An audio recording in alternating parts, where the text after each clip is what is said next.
এ মাসের মধ্যেই ছাত্রদের নতুন রাজনৈতিক দল আসছে, বিষয়টি নিয়ে কিছুদিন ধরেই চলছে নানা আলোচনা। ইতোমধ্যে বৈষম্য বিরোধী ছাত্র আন্দোলন ও জাতীয় নাগরিক কমিটির নতুন রাজনৈতিক দল গঠনের জন্য সার্বিক প্রস্তুতি নিচ্ছেন। তবে নতুন দল গঠন হলে ছাত্রদের মধ্য থেকে উপদেষ্টা পরিষদে যাওয়ার সমন্বয়করা উপদেষ্টা পদ ছাড়বেন কিনা তা নিয়ে চলছে নানা বিশ্লেষণ। তবে এবার বিষয়টি নিয়ে একটি বেসরকারি টিভি চ্যানেলে কথা বলেছেন তথ্য ও সম্প্রচার উপদেষ্টা মোহাম্মদ নাহিদ ইসলাম। ৭১ টিভিকে দেওয়া সাক্ষাৎকারে উপদেষ্টা নাহিদ ইসলাম বলেছেন, দলের কার্যক্রমে যোগ দিতে তিনি সহ উপদেষ্টা হিসেবে দায়িত্ব পালন করা শিক্ষার্থী প্রতিনিধিরা পদত্যাগের ঘোষণা দিতে পারেন কয়েকদিনের মধ্যেই।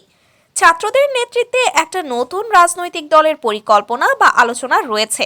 সে দলে অংশগ্রহণ করতে হলে সরকারের থেকে সেটি সম্ভব নয়। সেই দলে আমি যদি যেতে চাই তাহলে সরকার থেকে আমি পদত্যাগ করব। তিনি আরও বলেছেন, আমরা চিন্তাভাবনা করছি, আমি ব্যক্তিগতভাবেও চিন্তাভাবনা করছি। যদি মনে করি সরকারের থেকে আমার মাঠে যাওয়া, জনগণের সাথে কাজ করা বেশি জরুরি মনে হয়, আমি সরকার ছেড়ে দেব এবং সে দলের প্রক্রিয়ায় যুক্ত হব। দলটি এ মাসেই হবে উল্লেখ করে তিনি আরও বলেন, আর কয়েকদিনের ভেতরে একটা চূড়ান্ত সিদ্ধান্ত সবাই জানতে পারবেন।